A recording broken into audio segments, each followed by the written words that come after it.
You want to say something in this case here?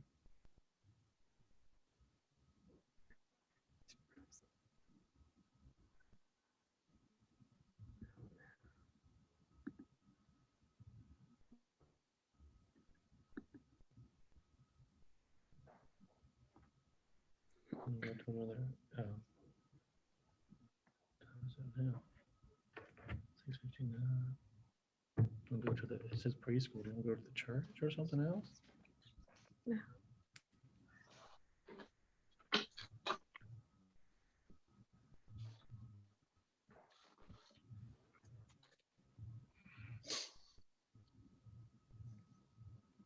It's frozen. See, they're not moving. Mm-hmm.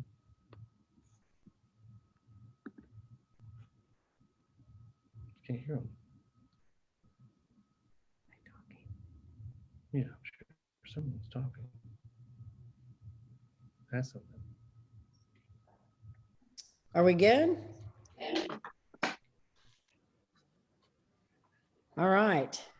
Well, good evening and welcome to the Reform Alliance. My name is Laurie Lee, and I am the chairman of the Reform Alliance. We are a C3 that's dedicated to ensuring every child in the state of Arkansas receives an education that fits their needs. And we have a great panel tonight. But first of all, I wanted to just share with you a couple things of interest from completely from a Reform Alliance perspective. The legislative session in the state of Arkansas just ended, and a couple of things happened that were very good for the education world, specifically for families whose children may struggle in a traditional public school. There's a program called the Succeed Scholarship, which is a voucher program that is now worth just over $7,000, which would afford families with children with special needs to be able to get a scholarship to an approved private school. We expanded that not only last session to foster children who are in a group home, but this session to military families. And so if you are a person that is in the military and you have children in the state of Arkansas, you are now eligible to apply for the Succeed Scholarship. Actually, it won't be until June, but for next school year, you will be able to apply for this program. Currently, the application window is open, and you are able to apply now if your child is a child with special needs, defined as having an IEP, an ISP, or a medical diagnosis. And the other criteria is if you are a family have a child that is in foster care that is in a group home, that child is also eligible for the Succeed Scholarship. The other change that was made to the Succeed Scholarship is instead of it being on a first come, first serve basis, it will now in June for the next window application will be a lottery. So, which is very helpful because that way all families can apply for the scholarship, and then a drawing will be held, and that would give families that maybe aren't able to get on the application window at 10 o'clock on a Monday morning, like this last time when that opened, or if you have challenges with internet, or maybe you don't have a computer, or, you're only able to mail in an application. So we switched it to a lottery system. The other thing that happened, which is great, is we had a new program start, a tax credit program for children, $2 million. And that is income-based, and it's at 200% of the poverty level, which is about $53,000 for a family of four. And that would be different for the more dependents that you have in your household. So if you fit into that category, in the school year 2022, you will be able to apply for a scholarship for the foundational amount for student funding.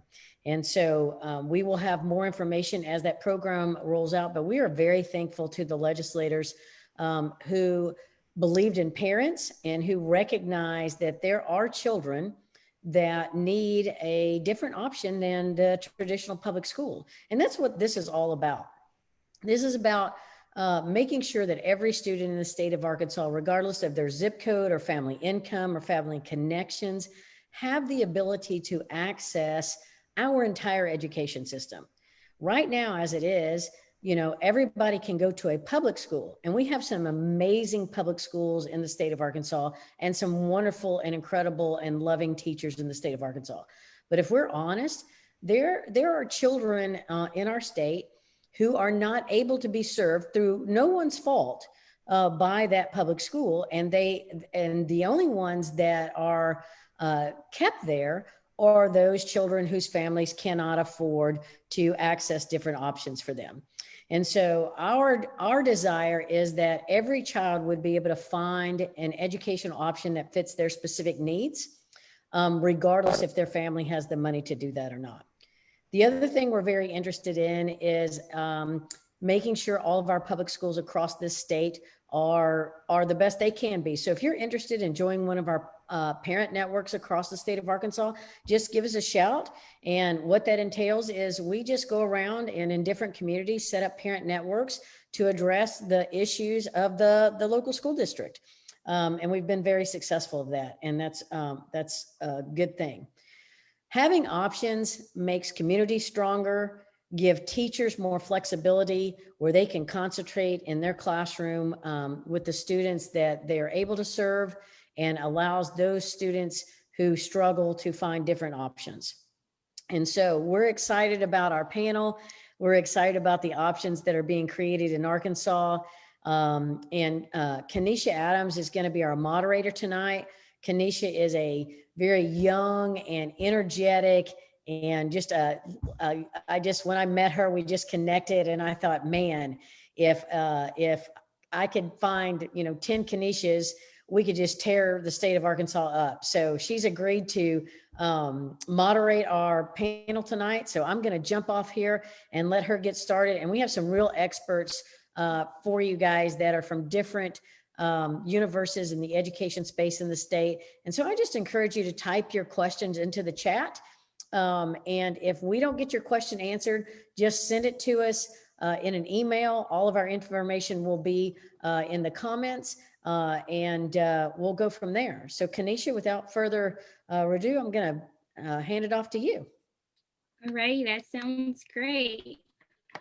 Thanks so much, Lori. We really appreciate you sharing all the updates that we have coming down the legislature to support students in the state of Arkansas. So again, we want to thank all of you for joining in on our live to learn more about options that are available for the students in the state.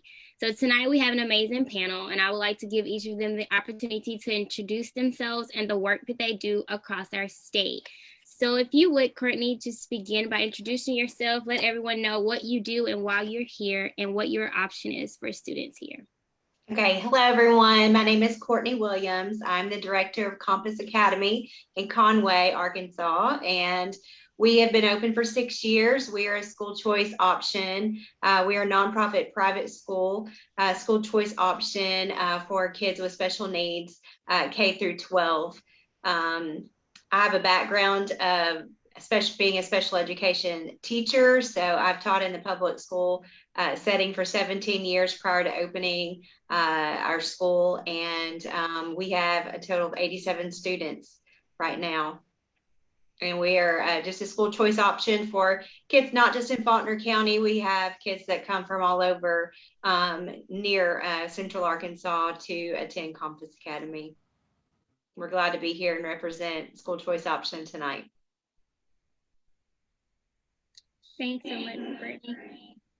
Rachel, will you share your opportunity with us? Well, my name is Rachel, and this is my husband, Billy, and we serve as the directors at Second Chance Youth Ranch. Second Chance Ranch is a foster care ministry. We take care of children in foster care. We provide homes for them and raise them like our own. And also, I was a first grade teacher before we started working for Second Chance Ranch. And so, super big advocate for schools and teachers. Another piece of what we do is we travel the state and work with teachers to help equip them and train them to meet the needs of kids who have been affected by trauma and who maybe have difficult behaviors in the classroom, that sort of thing. And so my passion is to make sure that every child's need is met, you know, no matter what they bring into the classroom, make sure that they're able to get their needs met and to learn.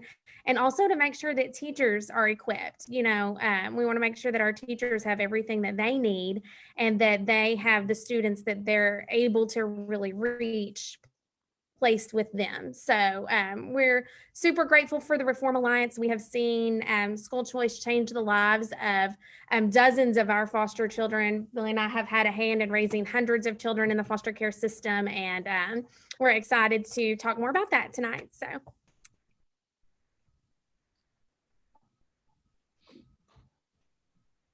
And Sherry, take it away. All right, I'm Sherry Stevenson. I'm the director of the Academy program at Access Group Inc. I'm also the director of our young adult program called Access Life. Just real quick about Access, we're way more than just a private school for kids with special needs and learning disabilities. We're also, we have a very large early childhood program that serves about 150 kids. I currently have 108 enrolled at the Academy program, K-12. We're also a full service therapy. We have OT-PT speech. I've lost count of how many we have on both campuses. Lots. I can't even keep up anymore. And we're also a waiver provider for individuals who qualify for community and employment services based waivers. So we do a lot of things. And then we also have some project search sites, about 7 of those around the state. So we do a lot. But specific to tonight, Access Academy is our school program, is our school choice program, similar to Compass. We're in our 23rd year, and we have always followed parents' needs. And so in 1998, actually late 1997, we had some of our families that we had treated as infants and toddlers at another organization call us and say our kids aren't making it in a traditional school environment. And some of those students were in other private schools around Little Rock, and some of them were in traditional public schools. And so at their request, we started Access Academy, and we haven't slowed down yet. So pretty much everything that we do at Access is truly parent driven. All right, thank you guys so much for sharing. A few of the things that I heard you guys say in some of your introductions that will drive the conversation tonight are that you catered to parents' needs. What you did was student-centered for student needs. And so because we're talking about the choices and options for parents, could you talk a little bit about how the Succeed Scholarship Program has been impactful for your parents and your students for your programs? I'll start. I'm not shy about this at all. Courtney, I'm sure will agree. It isn't cheap to run it isn't cheap. It's expensive. And we've always tried to keep our tuition what I consider to be reasonable for the services that we provide and the flexibility that we can give our students. They don't have to be a round peg and fit into a round hole. We have a lot of flexibility the way that we can teach. But still, even with that, tuition is simply out of range for many families. And because we have to be able to keep the doors open, pay staff, and buy all the required supplies and everything else that teachers need and deserve to teach their students adequately. So even when you try to stay within a what I would consider to be a reasonable tuition for many families, I would have to say for the majority of families, tuition becomes out of question. For years before the Succeed Scholarship, I had families that did all kinds of things. You know, they postponed braces. They dropped all of their extra things. Like, I know this sounds silly, but they dropped cable, they dropped internet, they dropped everything that they could drop to be able to pay for tuition. And families shouldn't have to struggle quite that hard to get the things they need for their kids. I agree with Sherry. We're the same at Compass. We try to keep our tuition. It's actually been the same for the full 6 years we've been open. It seems when you're looking at the dollar signs on my end, it seems like a fairly reasonable number, but to parents that are used to not paying for their child's education, but yet needing an option, it's a huge number, especially if you have a family that has multiple children in that family.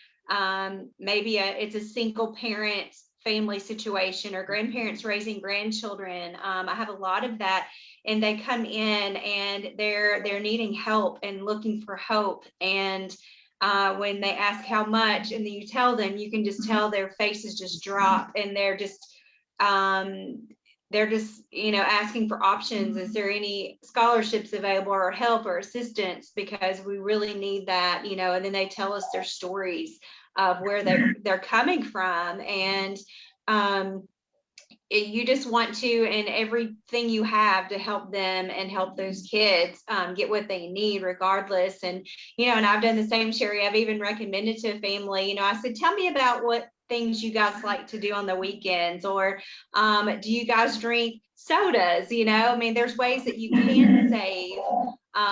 Instead of buying that case of Cokes, put that $10 back or $5 back a month. But that's a lot of cases of Cokes that you have to save, and not purchase in order to pay monthly tuition, in order for your kid to go to a school where their needs will be met best at the time. And so it's kind of difficult in my role to have to come up with ways, but we do. And at Compass, our families even fundraise for one another. They might have some kind of fundraiser, and whatever is raised, they'll donate their portion to a family in need at Compass, or that needs help with tuition payments, or if someone's lost their job, everyone kind of rallies together. And though that's great and very compassionate, because that's what we're about at Compass, it's very taxing, on everyone trying to do their part just in order for all children to be able to receive what they need. So. And Rachel, what about you at Second? So, well, I forgot to mention earlier that Billy's going to be my backup guy. And so if I have to step out, he's going to jump in for me. So, he likes to be a little quieter, but he'll chime in if I need to go. So, we got a lot of kids that we take care of at the ranch. And what we saw years ago was that several of them just weren't getting their needs met in public school. So every child that's in foster care has endured a lot of trauma. We're talking about abuse, neglect, molestation, loss of a parent, all of these things. And it is absolutely impossible for a child to carry that kind of weight on their shoulders and leave it at the front door when they walk into the school building. They can't do it. And what I was seeing was that our kids were getting so frustrated, and they were falling behind, and some of them just getting their needs met. And not only that, but their teachers were frustrated because they didn't know how to deal with these traumatic behaviors. And they had 20 something kids in a classroom. And when you have one child who's tantruming in the middle of the floor, it's hard to continue your math lesson, And so our heart just began to break for our kids who were feeling frustrated and falling behind. My heart broke for their teachers who did not feel like they could manage their behaviors in the classroom. And we just decided something's got to change. Like something has to change for these kids. They need a different opportunity. And that's where the Succeed Scholarship came into play. And since our kids have access to that, you guys, it's been a game changer. Like they have been able to, what we do is every child that comes to us now, we look and we say, okay, would the public school regular classroom meet their needs? Or would a resource class meet their needs? Or would a small private school meet their needs? And then we're able to actually choose and place them where that child needs to be. Some of our kids, you guys, they just need to be in a very small school. They need to be with teachers who know their foster parents and can work closely together. They need to be somewhere where our counselors can have access to them really easily. And so what we're doing is we're partnering with this smaller school, and our kids are in these classroom settings. And if their social skills aren't great, if their behavior isn't great, then we have all of these different supports available to them, whereas sometimes that would just get lost in a really huge public school setting. And so we have seen our kids, their academics have soared, their social life has soared, their social skills have improved, their behaviors have improved. And we firmly believe that these kids opportunity. Everything else has been taken from them. If you're in foster care, you don't get to live with your family. You don't get to do everything that's familiar with you. You've been taken from your extended family, from your siblings, from everything. To any school that could meet their challenges, because believe me, these kids.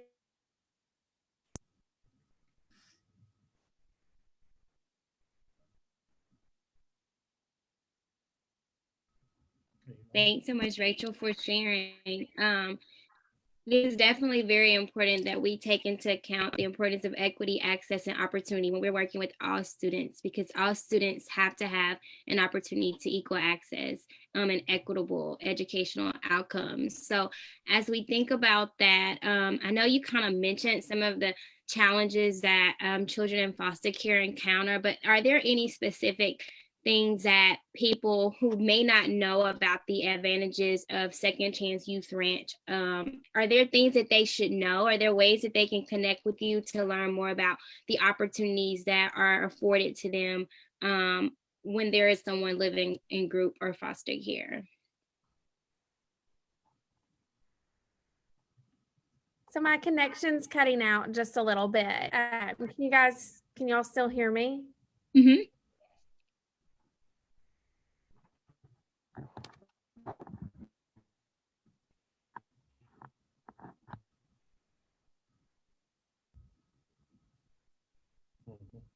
I think she's fixing her connection. So we'll jump. Oh, okay. Can you hear me now? Oh, we can hear you. Perfect. Yes. Hey, I'm so sorry. Okay. So you're asking me, can you just repeat that question, Kenesha? I'm so sorry. Yeah, so you geared and talked a little bit about the challenges that children in foster care encounter. Along with those challenges, though, is there any type of maybe feedback or suggestions you would give to someone maybe who wants to know a little bit more about Second Chance Youth Ranch? Or I know you talked about how you wanted to make sure teachers and family are equipped. What advice, suggestions do you have for families looking for solutions to support students who are living with the traumas that you're describing? So we have to be willing to think outside the box some. We need teachers who are into trauma training, who want to learn about the reason behind some of these kids have. We need parents to know what other options are. You know, like if we have a kid who can't sit in a desk and focus, who can't sit still, what else can we do for them to help them be successful in the classroom? There's so many supports. There's so many creative ideas of ways that we can meet our kids' needs and let them actually function in a classroom. I'll give you guys a great example of kind of a challenge that one of our kids had the other day. Her teacher sent me a picture, and you guys can look at our Second Chance Ranch Facebook page and learn more about kind of what we do. And I made a post about this the other day, but she had just, the teacher was trying to teach, and this little girl had just like torn apart every marker in her box, and she's just making a mess, and she's not learning at all. But there was a reason behind her behavior. She had just found out the previous week that the third adoptive family had decided that they were not going to be able to move forward with her adoption. So this is a little girl who was taken from an abusive home. Her parents' rights were terminated. She'd been chosen and then by 3 different adoptive families, and all 3 of them had fallen apart. And so, yes, she's gonna have problems when she's at school after that. She cannot leave that at home. And so we want the option to be able to put her in a smaller classroom, to be able to have counselors who have access to her, to be able to partner with her teachers and give other supports, other things that she can do. What can we do to come alongside her and make sure that that teacher isn't feeling frustrated and overwhelmed, right? And that that little girl isn't feeling frustrated and overwhelmed and ignored and unseen and unheard when she's in class, that she's not falling behind in her academics. And so that's one thing that we love to do at Second Chance Ranch, is not only advocate as loud as we can for school choice so that kids can go to whatever school could possibly meet their needs. But also we love to partner with teachers and school districts and come in and actually teach techniques and interventions for classroom management, for ways to handle behaviors that are out of control. I have a great session that I do called Taking Back Control in Your Classroom. And sometimes our kids don't know how to control themselves, right? Like these are kids who have just been through crud and they don't know how to hold it together in a classroom, but there is hope for that. There are things that these teachers can do to make these kids be successful. And we just want to see that across the state. And you know what? Golly, if that kid can't do it in a certain school, then what if another school can meet their need? Then let's do that. Let's give them a smaller class. Let's give them a smaller school setting. And let's also enable them to, have a different set of peers if that's what they need. Maybe their social skills haven't been developed. And so we just need to, guys, I think our whole state should be coming alongside these children in foster care and saying, what can we do to undo the trauma that they've been through? How can we help? And this is one big way to make a big difference. Thank you, Rachel. So Courtney, Rachel, or Sherry, there are some private schools that may not know about the Succeed Scholarship Program, or they may not know that they're eligible. What advice, recommendations do you have for them? They may not be enrolled. They may want to know how it could benefit their students, their services, and their staff. What advice do you have for schools or people who are watching and saying, well, I want to enroll my child in the school, but they're not eligible for the Succeed Scholarship Program? What advice do you have for those private schools that are eligible but are not enrolled at the moment? Well, I definitely encourage those parents or whomever's out there to go to the Reform Alliance or the State Department and contact them and ask them how can they do that. They're on the Reform Alliance website and Facebook page. There's lots of helpful information on how to get started as a school, or if you're a parent, how to enroll or to apply for a Succeed Scholarship. So the information is out there. I just think many people are uninformed. And so just taking that information and asking those questions, and if you make a big enough noise, somebody will listen. So just getting that information out to those school districts or to the schools and saying, hey, I think this would be beneficial for our families. And why don't you check into this, as far as talking to admin. And if enough parents say it, then possibly something might happen. So I just encourage them to be that voice and to go to their administration and let them know, hey, I've heard of something really cool that could benefit our school and our families as well. So that's what I suggest. And the only other thing that I would add to that from an administrative standpoint is for administrators that might be online listening, don't be afraid. It is not a complicated process. And if you don't have all the variables in place, it's well lined out how to do all that, how to get all the pieces in place and how to work through that process. And I think I've said this numerous times, I think the Succeed Scholarship makes us as organizations better. Mm-hmm. I think it provides a level of accountability that may or may not have been in place for some schools earlier. Many of us already have some of those safeguards in place. I'm not sure all private schools have that in place, Right. but it is not a complicated process. It's not hard. And then when you just think about, and I'm talking to administrators at this point in time, not families. It's the greatest thing that you can do for your families to take financial stress off of them, but then also for you. I'm sorry, it's guaranteed money. As long as little Johnny is coming to school and attending for the school, it's guaranteed dollars. You don't have to chase those dollars down from mama and daddy. And so it's just a win-win for both. It's a great win for the families because then they have options, true options, that makes tuition like it access affordable.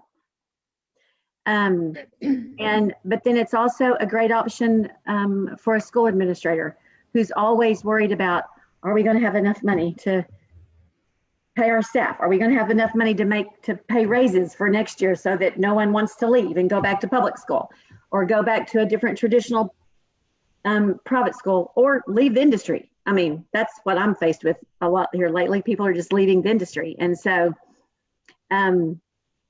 it's just a win-win for both sides. Absolutely. And the window is open. The Only- window is open. Yeah, the window is open. And the other thing that I always say is, I've had a lot of people say, but you're taking kids away from public school. I have 108 kids. I'm not in competition with anybody Absolutely. at a public school level. I will never have enough students to be a threat to any big school system. That's not our desire. We know what our niche is. We know who we serve, and that's who we want to serve. And so it's a win-win really for everybody. Kanisha, can I jump in? Yes, absolutely, Rachel. Well, so this is true story at parent perspective. So years ago, it was about midnight and I'm laying in bed and I am feeling so frustrated about a few of my foster babies who were just not getting their needs met at school. And so I'm just Googling like Arkansas school choice. Is there anything that we can do for them? Because we can't afford to pay a private school tuition, for 20 kids or however many that we have each year that need it.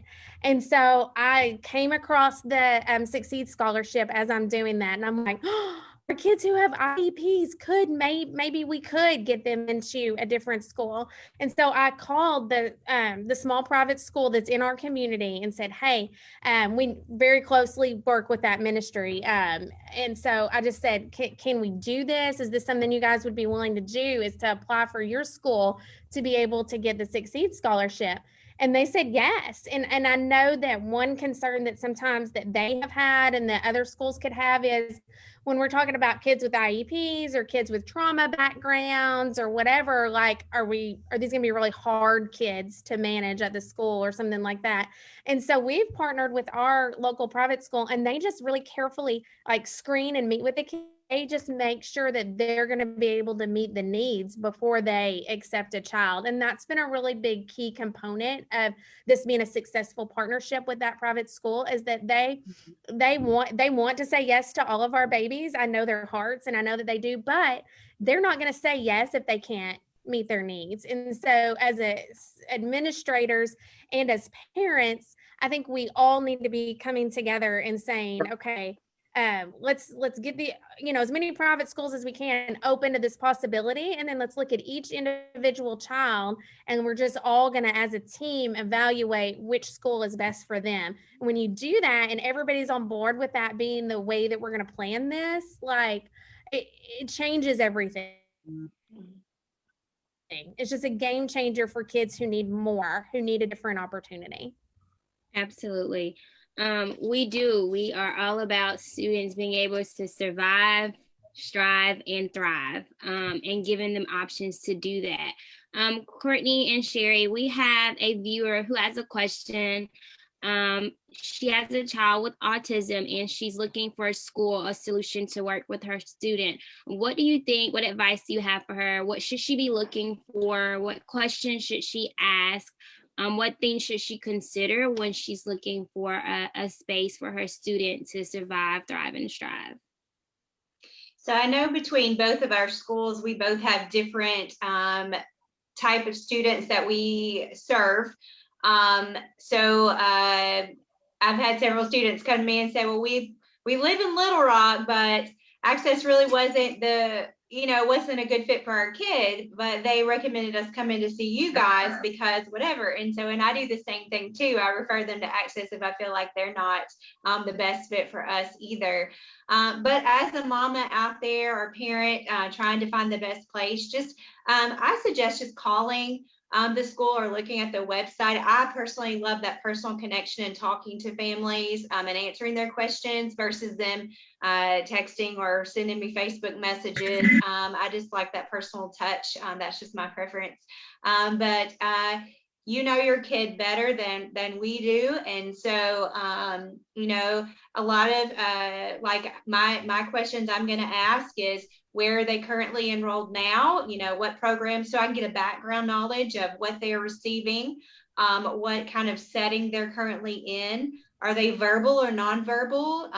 Potty trained, not potty trained, behavior, trauma, all those things are questions that I ask families just to give me a good background about your kiddo so I can best tell if they would fit at our school or recommend them to another sister school that I know where their needs could be met best.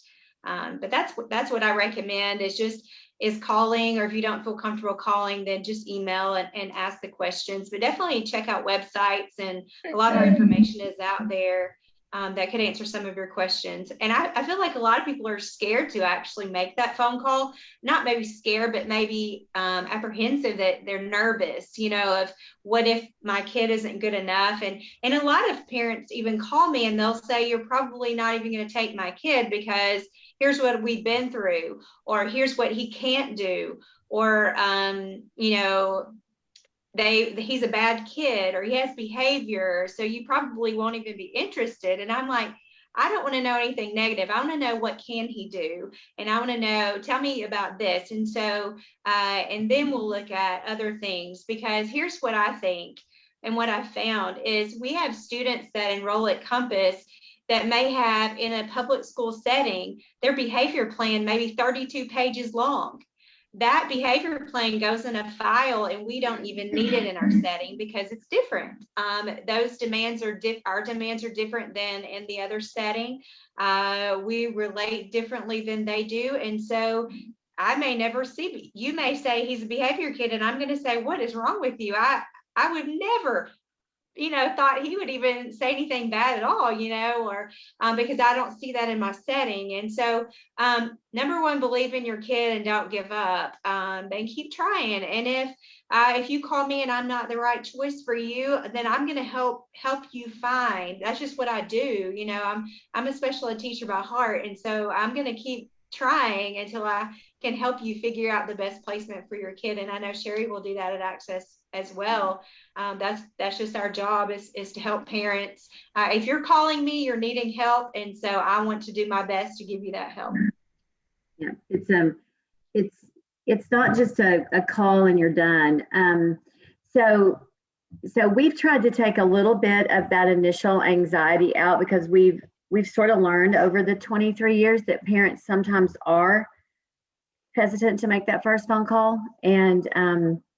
And then also, just from our standpoint, sometimes that first phone call can last like an hour and a half, and I get it because I took the referral calls for many, many years. And so our process starts all online. It's an inquiry online, and you usually get a call within 24 hours from our intake person. And so they can put whatever they want to on that intake. They can tell us whatever information they want to on that intake piece. Before COVID, the other thing that we started doing years ago is having public tours. And I hope sometime in this next 21-22 school year that we can resume that. And we have weekly public tours for families who are interested in Access Academy, and they can come and tour, and that just gives them a feel. That gives them a feel for who we are. That gives them a feel for the population that we serve. And then that gives them, that's one of the best eyes. They have eyes in the organization. They have eyes in the classroom. They see how we're set up. And then that lets the families have a real feel. Okay, I want to proceed with this. No, I don't think we're ready for this yet. But then also that gives us the opportunity to work with that family. Okay, where would you recommend? This is what we're struggling with. And I have referred lots of kids to Courtney. I've referred lots of kids to a couple other schools here in Little Rock that are that serve a different population than we serve at Access. Because I think each private school, especially those of us that are niched, I'm not talking a more traditional private school that serves kids with learning differences. I'm talking about those of us that really have opened a school specifically, like I have no typical learners at Access. That's not who we open the doors for.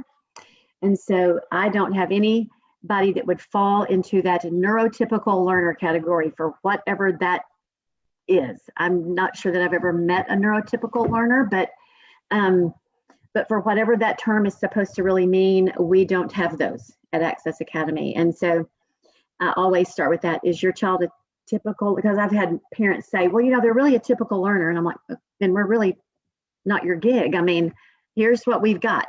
And they're like, oh, okay. And, but a lot of times just having a window into your organization helps. And I do think those of us that have like Compass and Access and the other schools that are similar but not similar from our population standpoint, I think we do a really good job referring to each other. And Courtney's got one of my babies right now that just we aren't a fit for everybody, and that is okay. I think Rachel said it the best a while ago when she was talking about working with her local private school. We have I've had families go, your enrollment process is so extensive. Because this is a huge commitment. I'm asking you to pay a lot of money to come here. And I want to make sure that not only is your child a fit for us, but we have to be a fit for your child. It works both ways. Yes. And so it's a huge commitment on both sides. And so it is worth taking that extra step to make sure. We sometimes do a day-long diagnostic. Last year we did one that lasted a week because the first day didn't go well, but by Friday we were in love and he was a perfect fit. So, I mean, one day doesn't always tell you a whole lot about little Johnny. Right.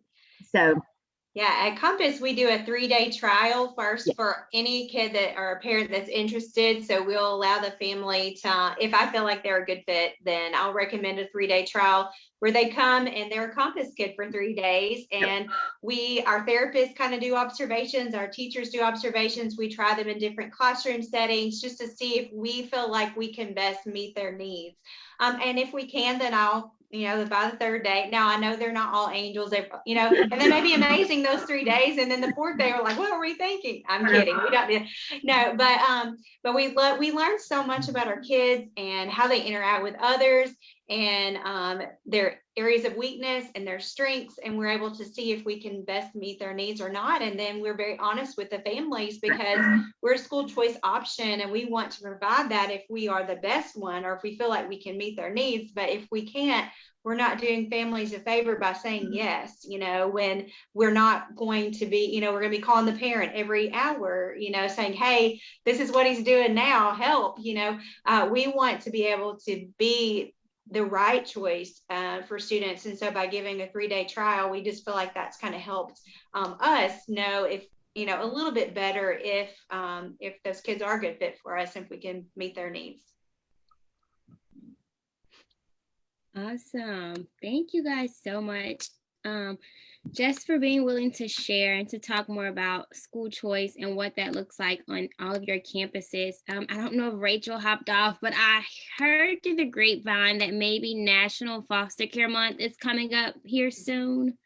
What exciting is happening for National Foster Care Month that maybe our attendees may need to know about or can hear about to stay connected?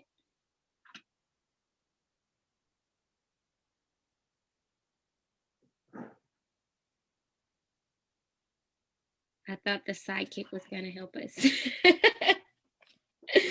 Maybe she'll come back and jump right in. So while she's coming back and she's going to answer that for us, Courtney and Sherry, how can our viewers stay connected to you guys? Do you have Facebook pages? Do you have Instagram? Are you on LinkedIn? If someone is watching and they want to learn more about your services and what you provide, if maybe someone is watching and they want to apply for the CC scholarship, since the window is open, It is how can they open. learn more about your work? Are you on Facebook other than your website? What other opportunities are there to learn about what you do and in the services you provide? So access is Facebook, Instagram, and Twitter. And of course, our websites. And so, yeah. We're Facebook and Instagram for Compass. All right. Lots of word of mouth. I know, a lot of word of mouth. Yes, which I found has been better than any platform. When you can hear from a mama or a grandma or someone that can see a difference that's made in their kid or their grandchild or their niece or nephew or whatever, for them to come and say, what are y'all doing? Because here's what he's doing now, or I never thought he would do that. Or to me, word of mouth has been the biggest platform for Compass Academy. All right, thank you so much. So if you are out there watching and you have any questions, applications are open until May 17th. So if you are looking for an option to support your student, there are options out there. The work that Reform Alliance does is to help you understand that school choice is important and that you do have additional options. And so tonight's panel just gave you an opportunity to see a window of those options, to share with you how there is equity, access, and opportunities for education inside of the state.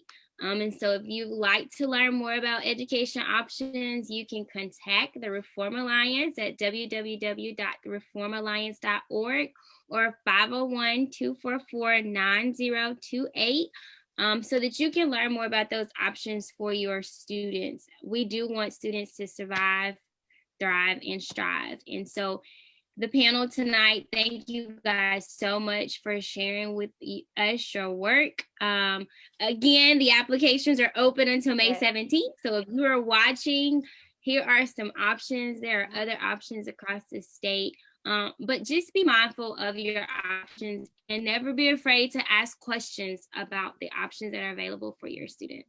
It takes about 5 to 10 minutes to fill out that application online. I mean, it's super easy. If you need help, I know the Reform Alliance will be glad to help. You can call Compass Academy. I'll be glad to help you with your scholarship application. Super simple. It's definitely an amazing opportunity given to us by the state. Definitely use that. It's there for families, for school choice. So don't let it just, go to waste if you need that option. And know that it is not related to your income. I get Yes. asked that all the time. Yes. Yeah, so, and I think that is a question that people may have. What makes you eligible for the Succeed Scholarship Program? That may be a final thought. What makes someone eligible? Well, either they have an IEP or they have one of the medical diagnoses that are identified. So basically, it's a student that would qualify for special education services. So if you have a student that has an IEP or a learning disability, you are eligible to apply for the Succeed Scholarship Program.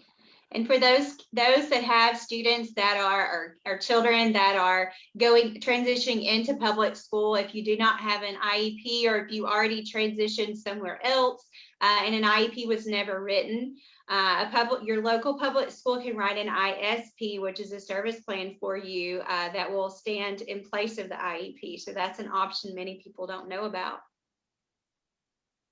Thank you. So if you have an incoming kindergartner, there are still options for your child if you believe that they need something that will allow them to be educated in the space that works best for your students' needs. So whatever your needs are, don't be afraid to ask questions to find a solution for your needs, because they are out there, and that is what our virtual town hall tonight is about, just to let you know that there are options The phone lines are open, email inboxes are open. So please do not hesitate to reach out and ask questions for your students and your children.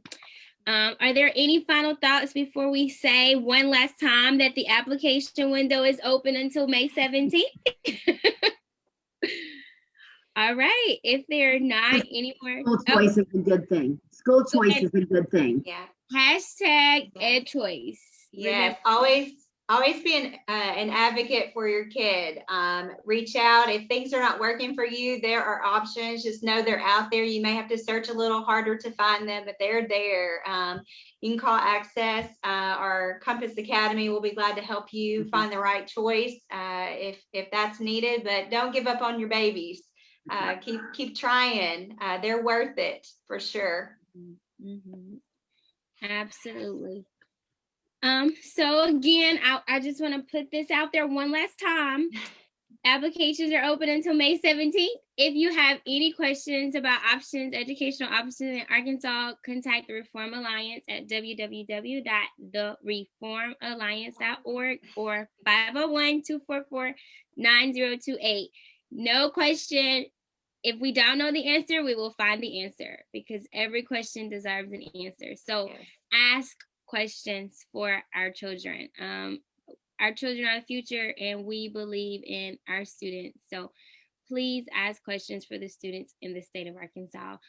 Thank you guys, panel, so much for taking this evening to share these options with our families so that they will be more aware of what is out there. And if you're in an area where Compass or Access or Second Chance Ranch is not located and you want to know what those options are, please reach out because there may be a solution for your student in your geographic location. Yes. So don't hesitate to ask those And questions. we've had people move from other states to enroll at Compass Academy. I have a guy call me last year from Alaska that found me on a Google search. We've had families move from all over the state that commute to Compass. We have families from Florida that have moved here, in Missouri and surrounding states.